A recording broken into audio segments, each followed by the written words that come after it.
Nós vamos abrir, irmãos, as Escrituras no Salmo 44. Seguindo a nossa sequência, hoje é o terceiro salmo dessa sessão que nós chamamos o segundo livro dos Salmos. Nós vimos já o Salmo 42, 43 e hoje é o 44.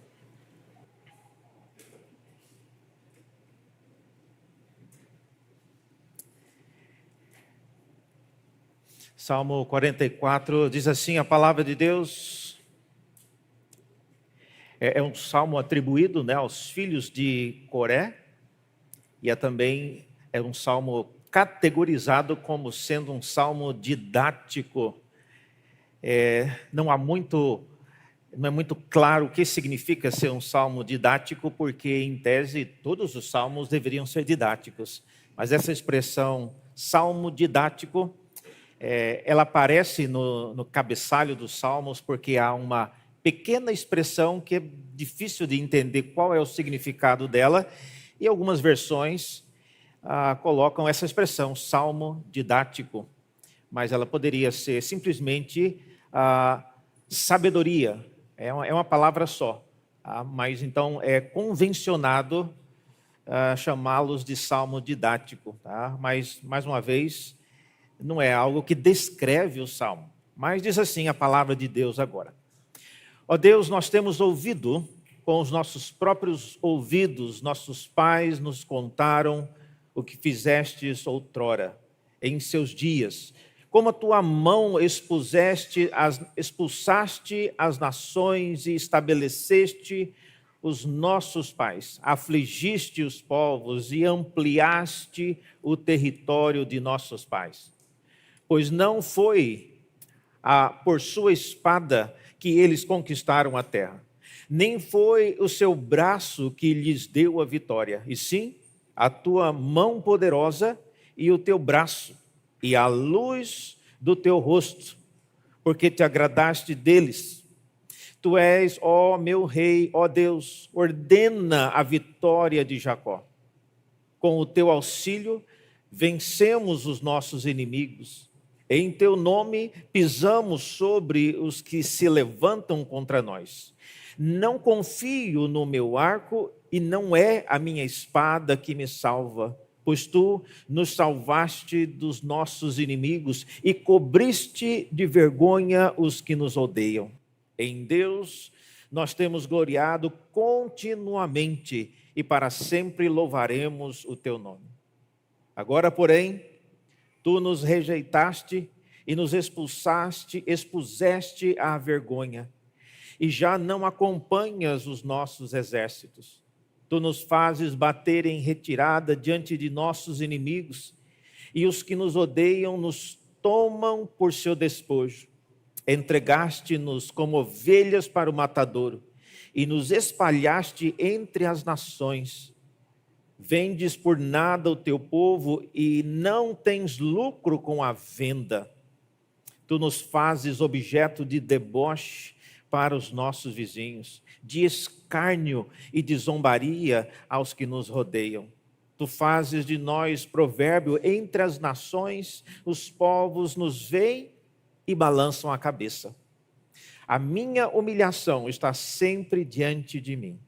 O meu rosto se cobre de vergonha ante os gritos do que afronta e blasfema, à vista do inimigo e do vingador. Tudo isso nos sobreveio, entretanto, não nos esquecemos de ti, nem fomos infiéis à tua aliança. O nosso coração não voltou atrás, e nem os nossos passos se desviaram dos teus caminhos, para nos esmagares onde vivem os chacais e nos envolveres com as sombras da morte. Se tivéssemos esquecido o nome do Senhor nosso Deus, ou tivéssemos estendido as mãos a um Deus estranho, será que Deus não teria descoberto isso? Ele que conhece o segredo dos corações? Mas por amor a ti, somos entregues à morte continuamente. Somos considerados como ovelhas para o matador. Desperta, porque dormes, Senhor. Desperta, não nos rejeites para sempre. Porque escondes o rosto e te esqueces da nossa miséria e da nossa opressão?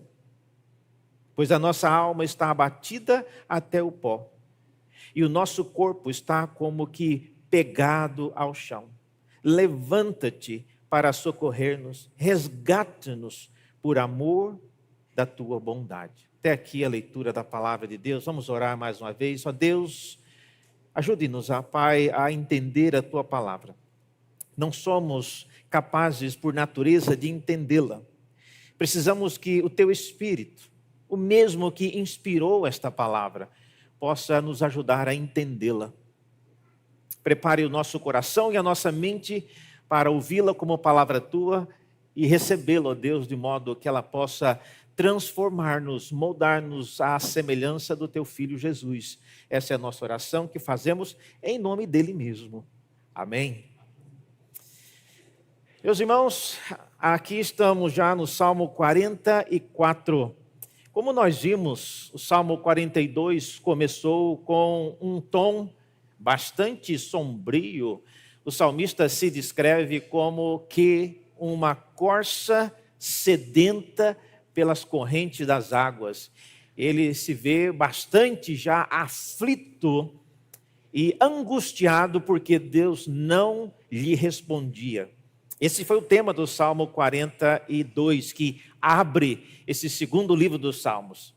O Salmo seguinte, o Salmo 43, nós vimos que depois de tudo o que o salmista fez e falou e o quanto ele esperou, no Salmo 43, Deus ainda não havia respondido o salmista. E o salmista, ele se cansa de esperar, e aquilo que ele estava apresentando a Deus em forma de oração, agora ele apresenta na forma de uma queixa. Ele apresenta a sua súplica a Deus em forma de uma queixa e exige que Deus julgue a sua causa. Essas são as palavras do Salmo 43. Julgue, ó Deus, a minha queixa. Então nós já vimos que o tom mudou. E mudou porque Deus ainda não respondeu. A razão porque Deus não respondeu não é clara, o salmista não foi informado do motivo porque Deus ainda não respondeu. E hoje estamos no Salmo 44 e, pasmem, Deus ainda não respondeu. Agora, o que mais o salmista vai falar? É importante, irmãos, que vocês se lembrem, não sei quantos já pensaram nisso, mas o livro dos Salmos é um livro composto de várias obras individuais. Alguém, além e depois dos salmistas, foi alguém que organizou os salmos numa sequência que possa fazer o sentido que hoje nós estamos vendo, de um salmo refletindo e meditando na aflição de alguém e Deus não respondendo. Mas chega um ponto então que fica meio angustiante a perceber que Deus de fato ele não está respondendo, nós não entendemos por que ele não está respondendo. E como nós vamos ver hoje, Deus faz isso por razões específicas. Eu tenho notado que, eu comentei isso com alguém essa semana, quando nós pastores preparamos um texto, estudamos, ele já está na nossa mente de maneira tão clara. A gente se torna quase que parte do texto que a gente estuda. E eu sei que durante um sermão não tem como eu fazer com que vocês tenham a mesma familiaridade que eu tenho com o texto. É impossível. O tempo não dá e também, obviamente, a preparação que um pastor já tem na forma teológica para entender um texto, não tem como preencher em meia hora, 40 minutos de sermão.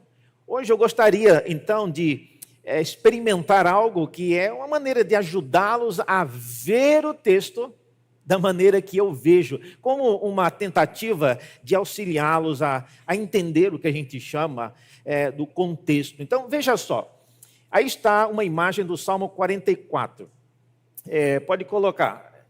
Esse Salmo 44, então, se a gente passar uma linha lá embaixo, a primeira divisão que você vê é o que a gente chama aí a primeira parte do Salmo. Então, nessa primeira parte, você tem aí um texto ou um trecho que descreve o que os nossos pais nos contaram. Então, eu vou circular aí essa expressão, nossos pais nos contaram. Então, esse primeiro bloco é um bloco que fala sobre isso. Conta o que é que os pais contaram ao salmista. E dentro desse bloco, você vê então que há um pedido que ele faz no versículo 4. Eu vou circular aí de azul. Então, esse é o pedido. Então, esse é um pedido e é o primeiro pedido que ele faz. Então, dentro desse bloco, tem então o que ele falou, que é o que os pais contaram, e com base naquilo que os pais contaram, ele faz um primeiro pedido. Então, basicamente, é isso que esse bloco contém.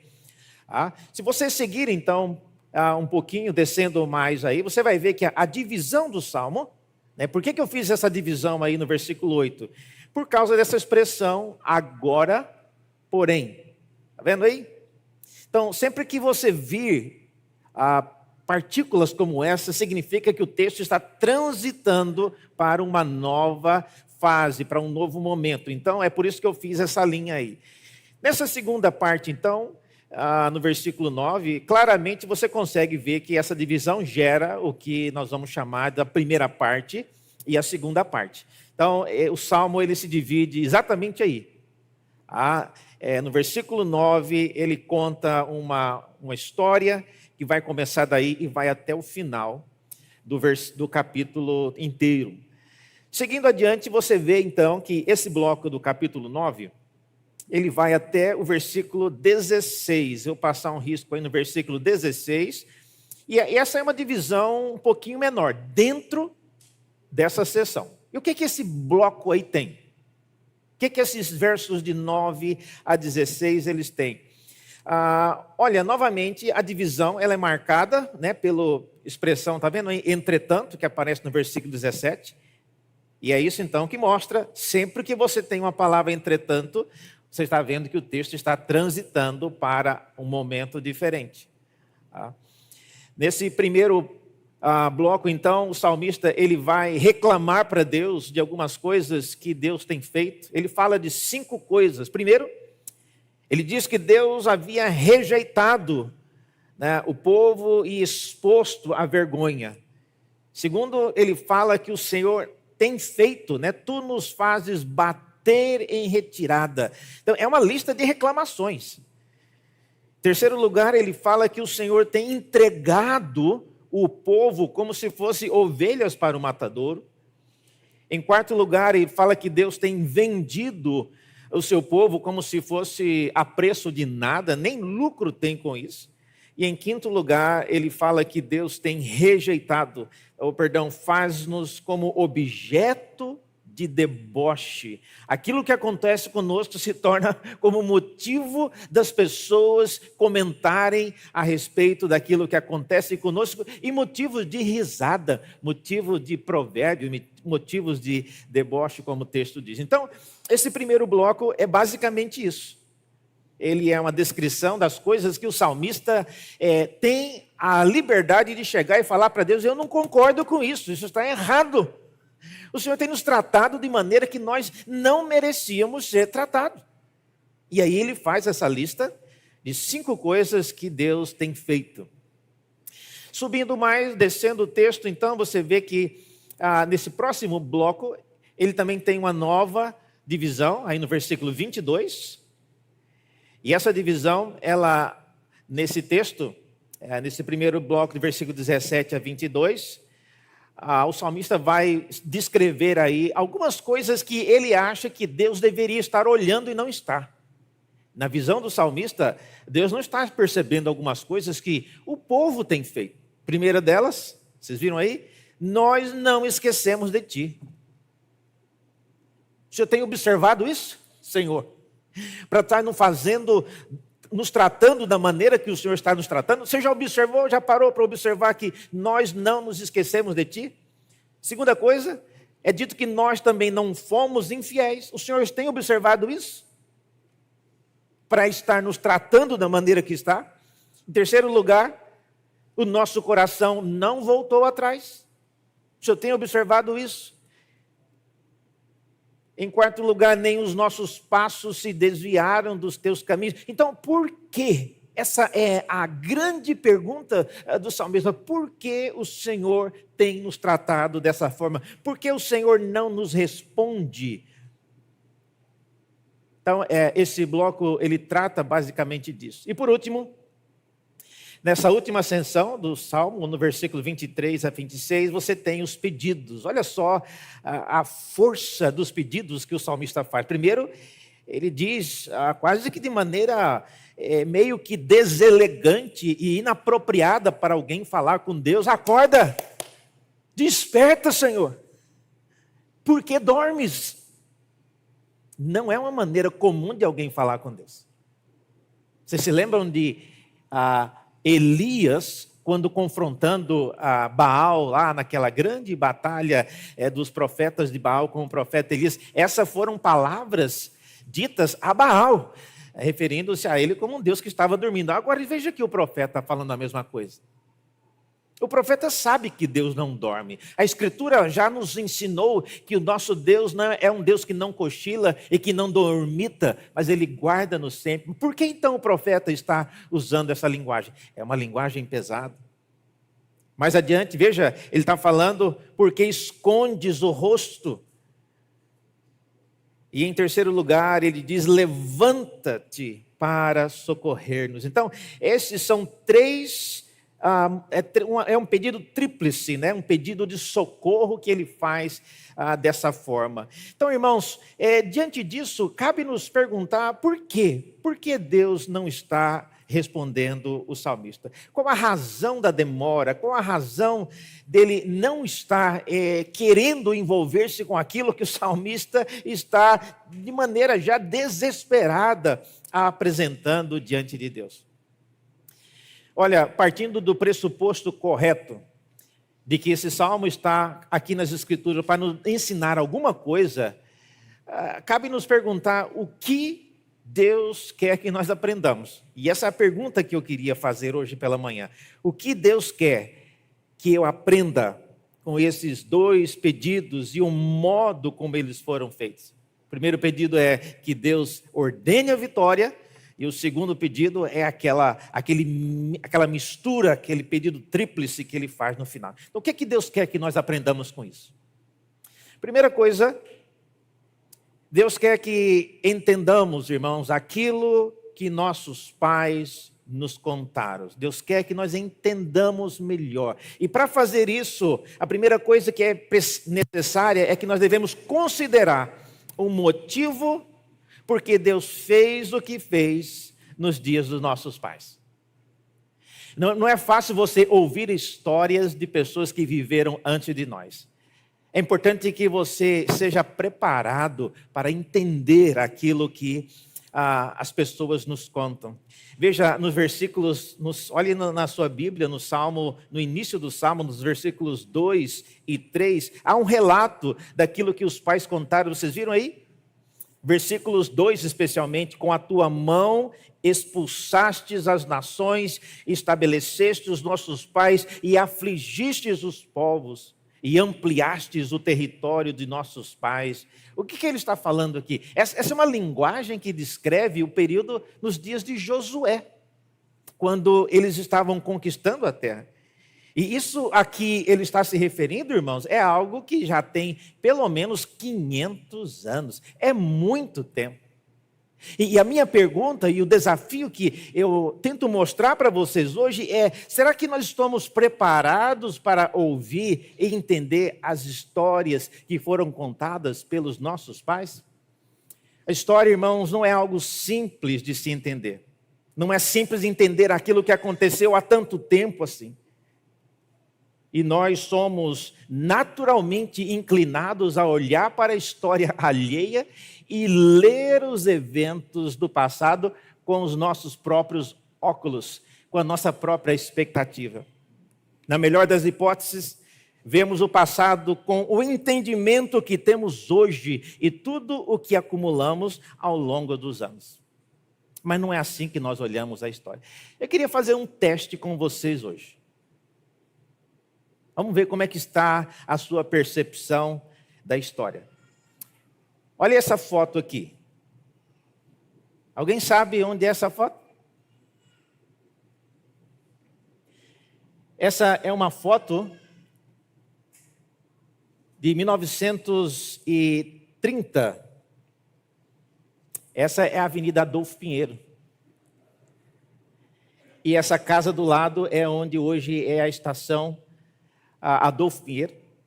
E esse é um bonde que ligava o centro de São Paulo até a cidade de Santo Amaro. Esse bonde foi inaugurado em 1913 e ele circulou por 50 anos, foi desativado em 68. Como é que você olha para uma foto dessa e entende? Então, nós que nunca, a maioria, alguns sim, mas a maioria de nós nunca colocou um pé num bonde desse. A maioria de nós nunca teve a oportunidade de andar numa estrada de chão como essa, de poeira como essa. Nós não temos a noção, irmãos, do que é vir para a igreja a pé, na poeira, no sol ou num bonde como esse aí. Então, veja, olhar, e nós estamos falando de pouco tempo, nós estamos falando aqui de 80 anos, de 70 anos. É muito diferente. A próxima imagem, esse é o bonde chegando aí no Largo 13, em Santo Amaro. Essa já é uma foto de 1960. Tem pessoas aqui, eu perguntei, o seu João da dona Ana Borges andou nesse bonde aqui. Muitas, ele disse que ele foi trabalhar várias vezes com o bonde.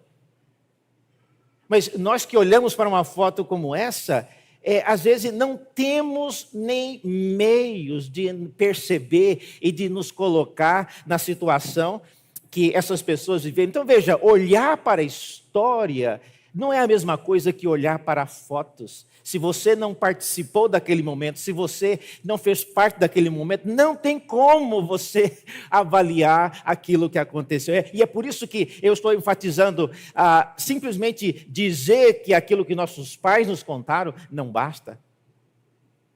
Agora uma foto para os mais novos, porque isso aqui é tudo muito velho, né, gente? Mas para os mais novos, para os jovens que estão aqui, vocês conhecem esse shopping aqui? Shopping Center Sul. Para os que têm aqui hoje 18, 19 anos. Onde era esse shopping? Esse shopping aqui é onde hoje é o Boa Vista. Ele foi derrubado no ano de 2000 para a construção do Boa Vista. E o Boa Vista foi inaugurado em 2005. Mas até o ano 2000, esse era o shopping que estava no local ali. Os que são mais velhos como eu devem lembrar desse shopping, né? Alguém já disse que era uma muvuca esse shopping, né? Pouco estacionamento, mas esse era o shopping que está aqui hoje no Boa Vista. Quem teve a oportunidade de andar ainda nesse shopping e de ver as coisas como era, se lembram, conseguem mensurar um pouco da história.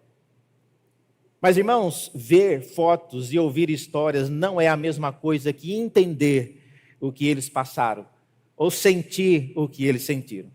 E não é esse o objetivo de ler e conhecer as histórias da Bíblia. A grande vantagem, então, da história bíblica é que Deus tenta e Deus mostra-nos o motivo por que Ele fez o que Ele fez.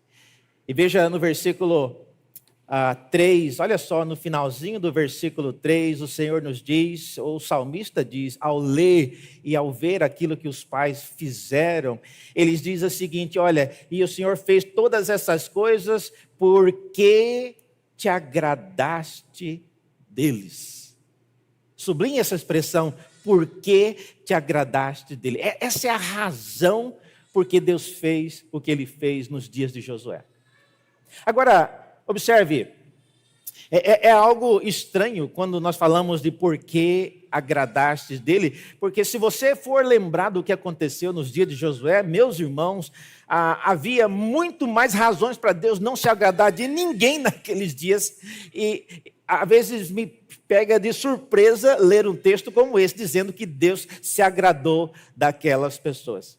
Deus se agradou deles de um modo que Ele não se agradava das pessoas nos dias do salmista. E essa era a razão porque Ele não estava respondendo. Mas pense nisso. O que significa Deus se agradar daquelas pessoas? Olha, pelo menos duas coisas. Primeiro, considerando a situação nos dias de Josué, Eu diria, agradar-se de alguém significa não agradar de todos, mas agradar de alguns deles. Na época, por exemplo, dos espias, vocês se lembram disso? A maioria dos espias voltaram reclamando daquilo que Deus havia feito. Somente Josué e Calebe voltaram mais esperançosos. Então, isso nos ensina, irmãos, que Deus não precisa se agradar de todos para poder abençoar uma geração. Em muitos dias, muitos nos dias de Josué se beneficiaram com as vitórias do Senhor, porque Deus se agradou de poucos deles, no caso, alguns poucos. Então, Deus não precisa e Ele não vai agir, e Ele não vai responder quando toda a igreja, toda uma geração se tornar um povo agradável ao Senhor. Mas Deus quer que haja pessoas fiéis. Na grande luta e na grande conversa de Deus com Abraão, antes da destruição de Sodoma e Gomorra, vocês se lembram daquele pequeno leilão que Abraão foi fazendo com Deus? Se tiver ali 50 pessoas, o Senhor destruiria o justo com o ímpio da mesma forma? E Deus responde, se tiver 50 lá, Abraão, eu não destruirei. E Abraão pensa, não deve ter nem 50, mas e se tiver 45? E ele vai descendo, até chegar no número 10. E Abraão pergunta, se tiver lá 10 pessoas, Senhor, o Senhor destruiria a cidade, o ímpio, juntamente com o justo? E Deus responde, se tiver 10 pessoas naquela cidade, Abraão, eu não destruo. Olha só o que Deus está dizendo. Sodoma e Gomorra era um local horrível, mas Deus estaria disposto a manter a cidade do jeito que era, se tivesse 10 pessoas apenas. Ele ainda manteria aquela cidade idólatra, aquela cidade moralmente decaída, por causa de 10 pessoas. Portanto, quando o texto diz que o Senhor se agradou deles, não entenda com isso que o Senhor agradou de todos eles. Mas o Senhor se agradou de alguns e alguns poucos. Segunda coisa que agradar significa, com base nas coisas que o salmista listou, aquilo que agradava a Deus era fazer o que Deus havia ordenado. Nos dias de Josué, agradar a Deus significava isso. Faça o que eu estou mandando, e aí vocês vão conquistar a terra diante de vocês. Deus, irmãos, se agradou daquela geração, de algumas pessoas, de um modo que ele não se agradava mais nos dias do salmista. Portanto, essa é uma boa perspectiva, ao olhar para fotos, ao olhar para imagens, ao olhar para situações com as quais nós não nos relacionamos, como essa foto que eu mostrei aqui de 1900, que vocês têm que perguntar exatamente isso. Quais foram as experiências que essas pessoas passaram? E essa é uma boa razão para você conversar com os que são mais idosos e perguntar como era a luta, como era a aflição, como era a lida para chegar na igreja, para viver a vida como como eles viviam naquela época. Uma segunda coisa, irmãos, ainda para aprendermos a entender o motivo por que Deus faz as coisas que faz, é que nós devemos considerar o que escolhemos pedir dentre as coisas que Deus fez aos nossos pais. Olhar para aquilo que Deus fez com os outros é complicado. Veja o que o salmista pede. Vocês viram aí no versículo 4, diante de tudo o que ele fala sobre o que os pais fizeram, o salmista pede uma coisa: Senhor, ordena a vitória de Jacó. É isso que ele pede. É um pedido correto? É um pedido correto, irmãos. O salmista aprendeu que a vitória não depende daquilo que nós fazemos. Se Deus não ordenar a vitória, se Deus não ordenar que algumas coisas aconteçam, não acontecerá. Nem pela força, nem pela violência, nem pela arma e nem pelo meu arco, como o salmista já mostrou aqui. Então ele pede: Senhor, ordena a vitória, ordena que algumas coisas aconteçam, porque do contrário, nada vai acontecer. E esse tipo de coisas, irmãos, é importante nós aprendermos uns com os outros. Você tem filhos pequenos? Você tem filhos na faixa aí de 6, 7 anos e acha que não aguenta mais? Meu Deus do céu, eu vou pirar essa semana. Converse com quem tem já filhos maiores, 20 anos, 30 anos. Ganhe um pouco de perspectiva. Ou pergunte para as pessoas que naquela época que tinham bonde, como é que eles andavam, como é que a criança vinha. Imagine uma criança dentro de um bonde, irmãos. É quase colocar para o caminho da morte. Imagina uma criança dentro de um bonde. O bonde não tinha porta. E muitos aqui falam que entravam no bonde sem pagar, saía também sem pagar, e era mais importante do que pagar e não pagar é a questão da segurança. A questão da segurança. É importante nós nos lembrarmos disso. Aquilo que nós pedimos a Deus hoje é algo que precisa ser olhado à luz daquilo que os nossos pais nos contaram, entendendo as experiências dele. Eu me lembro de uma ocasião, e isso nunca me sai da cabeça, e foi numa igreja, ela é em Goiânia ainda. Eu era seminarista, e a igreja de Goiânia, ela tem uma marquisa na frente assim, que dá para que as pessoas, quando chegam na igreja, consigam descer rapidamente e entrar para a igreja. Se estiver chovendo, mais ou menos dá para não molhar. E naquele dia, estava chovendo, e uma senhora muito elegante, muito preocupada com a aparência. Eu lembro disso como se fosse hoje. Ela, na correria, colocou uma Bíblia, um plástico na cabeça assim para sair. E na hora que ela foi sair do carro, ela, acho que enganchou a meia calça da perna dela, assim, alguma coisa no banco, e deu uma desfiada assim na meia calça. E ela falou algo que eu fiquei pensando, ela chegou a falar a palavra maldito. Maldito, né? Essa chuva, né, que faz com que e aí ela falou várias coisas que eu não vou falar aqui no púlpito. Mas veja só, ela está chegando na igreja de carro, ela está andando 3 passos para entrar para dentro da igreja, a meia calça dela desfiou, e ela acha que maldito tudo o que está acontecendo. Isso, irmãos, é falta de perspectiva. É falta de nós sentarmos para conversar com pessoas que nem já andaram com meia calça, porque sabe que quem vai pegar um bonde tem que pular num bonde para pegar ele andando, não pode ter nem meia calça nem sapato de salto, não. Então nós precisamos acomodar e talvez colocar numa nova moldura aquilo que nós pedimos a Deus. Lembre-se disso, lembre-se de conversar com as pessoas e não apenas imaginar um passado como ele foi e daí você criar várias expectativas do modo como Deus deveria agir com você. Mas, infelizmente, mesmo falando as coisas certas, mesmo falando aquilo que deveria ser falado, o salmista ainda não ouviu uma resposta de Deus. Ele ainda não ouviu o que ele gostaria de ouvir, que é, por que que Deus não faz nada? E aí, isso leva-nos, inevitavelmente, à segunda pergunta, né? Deus quer nos ensinar, Deus quer que nós entendamos aquilo que os nossos pais contaram, mas também ele quer que nós entendamos por quê.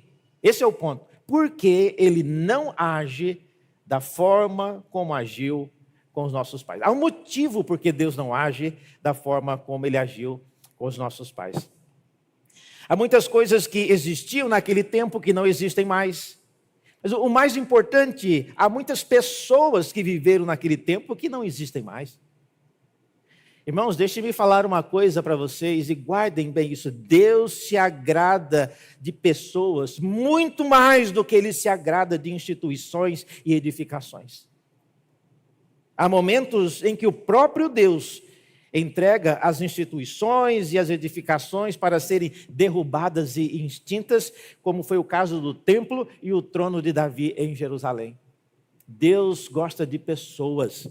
Ele não gosta de instituições e edificações. Ele preserva e ele mantém por causa das pessoas. E esse é um bom lembrete para que nós também tenhamos esse olhar. Conforme lemos aí, veja no versículo 17, na sua Bíblia, o salmista vê que agora, mesmo ele tendo feito o que fez, o Senhor parece estar interessado em humilhar-nos. Veja no versículo 17, tudo isso nos sobreveio, entretanto, não nos esquecemos de ti, não fomos infiéis à tua aliança, o nosso coração não se voltou atrás, nem os nossos passos se desviaram. Então, ele faz essa lista completa, mas no final, no versículo 22, ele diz, mas por amor a ti, nós somos entregues à morte continuamente, somos considerados como ovelhas para o matador. Então, lendo esse texto, irmãos, você consegue ver a resposta para a pergunta, por que Deus não age mais da forma que ele agiu com os pais? Você consegue ver a resposta aí? Nesse versículo 22? Por que Deus não age mais da forma como ele agiu com os nossos pais? A resposta aparece, inclusive, 2 vezes no texto. Primeiro, no versículo 11, é dito que o Senhor nos entregou como ovelhas para o matador. E aí no versículo 22, ele volta a falar nisso. Somos considerados como ovelhas para o matador. A geração do salmista é uma geração escolhida por Deus para experimentar, não para experimentar as vitórias, mas foi uma geração escolhida para ilustrar a figura de uma ovelha sendo levada para o matador. É uma outra geração. E a geração do salmista foi escolhida para experimentar um novo tipo de vitória. Um estranho tipo de vitória que Jesus explicaria mais adiante quando ele diz, porque quem quiser salvar a sua vida, perdê-la. E quem perder a sua vida por minha causa, esse a achará. Essa é a razão porque o salmista não está vendo o Senhor responder, porque o Senhor quer que aquela geração seja usada para ilustrar o sofrimento vicário de Cristo. Essa explicação porque o Senhor tem tratado o povo como ovelhas sendo levadas para o matador. E essa, irmãos, é uma perspectiva muito importante, porque Deus não só usa o seu povo para produzir vitória, mas Ele usa também para ilustrar aquilo que o Senhor fará. Deus não esconde o seu rosto da nossa miséria, mas Ele olha para a nossa miséria com o mesmo olhar que Ele olhou para o seu Filho Jesus. Deus não nos rejeita para sempre, mas Ele olha para a nossa situação, lembrando daquilo que o seu próprio Filho uma vez pediu. Deus meu, por que me desamparaste?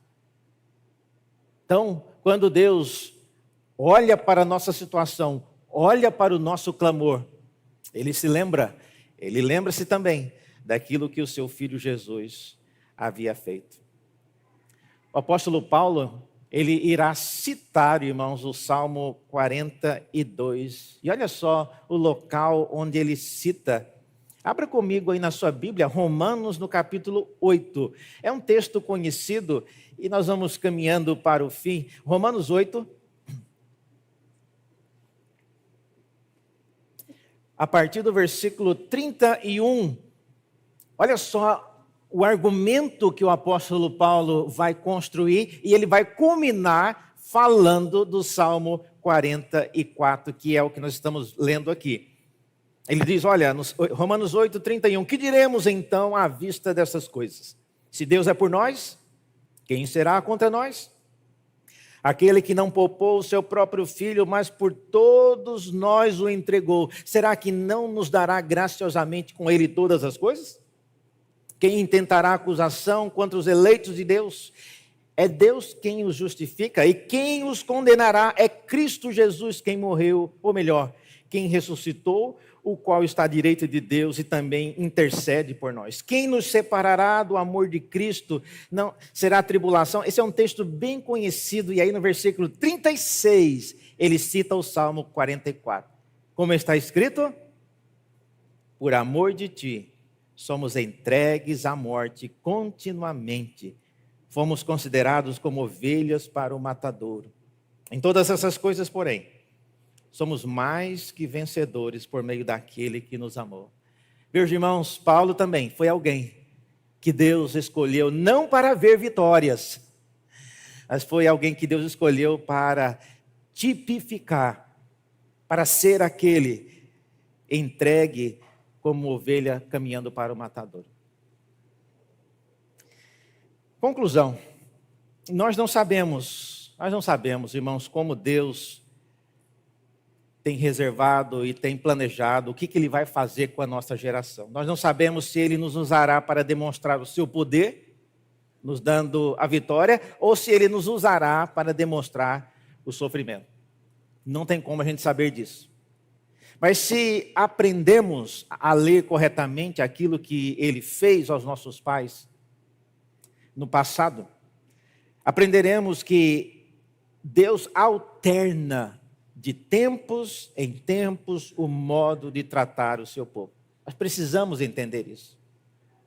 Deus não age sempre da mesma forma, mas Ele alterna de tempos em tempos o modo como Ele trata as pessoas. E nós não deveríamos ficar apegados a uma imagem do passado, que é apenas uma imagem da nossa mente.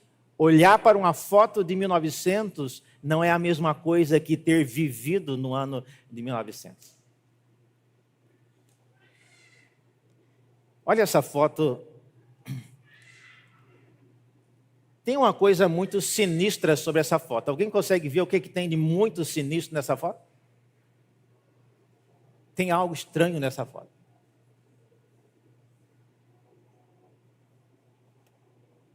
O que é estranho nessa foto é que essa menina, na verdade, ela está morta. No século XIX, em 1890, para ser mais preciso, as pessoas tinham o costume de tirar fotos com as pessoas já mortas, colocadas numa posição como se estivessem vivas. Porque a fotografia não era uma coisa assim tão comum.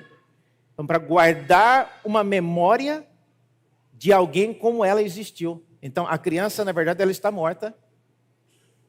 E essa é uma foto de 1890.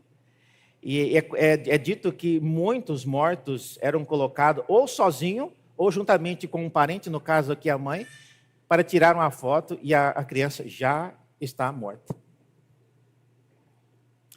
Nessa mesma época, não lá, isso aí é na Europa, mas o missionário que trouxe o presbiterianismo para o Brasil, Ashbel Green Simonton, fundador da Igreja Presbiteriana do Brasil, ele enfrentou também a dor da morte da sua esposa, Helen Murdoch, apenas 9 dias depois de ter dado à luz a sua filha. E ele também tirou uma foto. Essa é uma foto do Simonton com a sua filha, só que ela não está morta. Por incrível que pareça, 3 anos depois da morte da mãe, o próprio Simonton também morreu com malária. Mas o Simonton, na ocasião da morte da sua esposa, olha só as palavras que ele diz. Isso está registrado no seu diário. Ele diz: Deus tenha piedade de mim, agora, pois águas profundas rolaram sobre mim.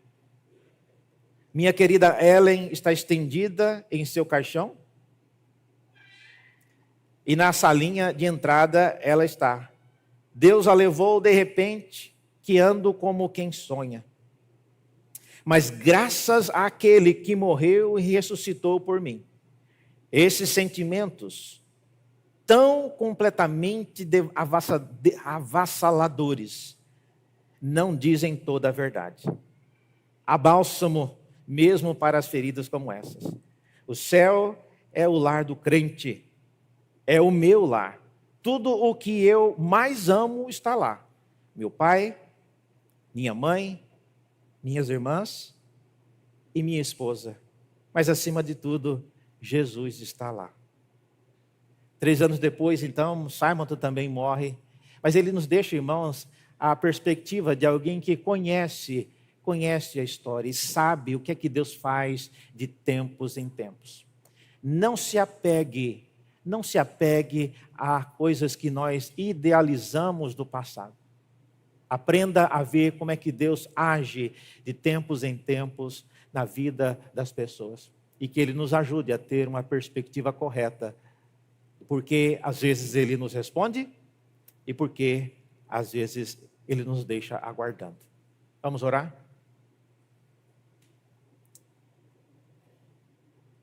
Ó Deus bendito,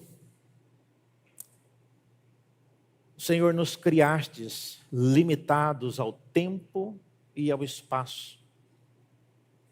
Não somos capazes de experimentar as coisas que os nossos pais experimentaram. Ouvimos falar, ó Pai, da aflição deles. Já vimos algumas fotos do que eles fizeram, onde eles foram, mas não temos como sentir, não temos como colocar-nos em seus próprios dias. Por isso, ó Deus, ajude-nos a entender, com base na Tua palavra, com base na experiência que o Senhor nos faz ter com a Tua palavra, que o Senhor é um Deus que se agrada de pessoas, de tempos em tempos. O Senhor se agrada de pessoas. Ajuda-nos, a Deus, a ser homens e mulheres que agradem a Ti, a fim de que toda uma geração, a fim de que todos os filhos, às vezes, que andam de maneira que desagradam a Ti, o Senhor Deus é capaz de abençoar os nossos filhos por causa do modo como o Senhor se agrada de nós. Portanto, ajude-nos, ó Deus, a andar de maneira reta e íntegra na Tua presença. E pedimos isso, no nome de Jesus, o Teu Filho. Amém.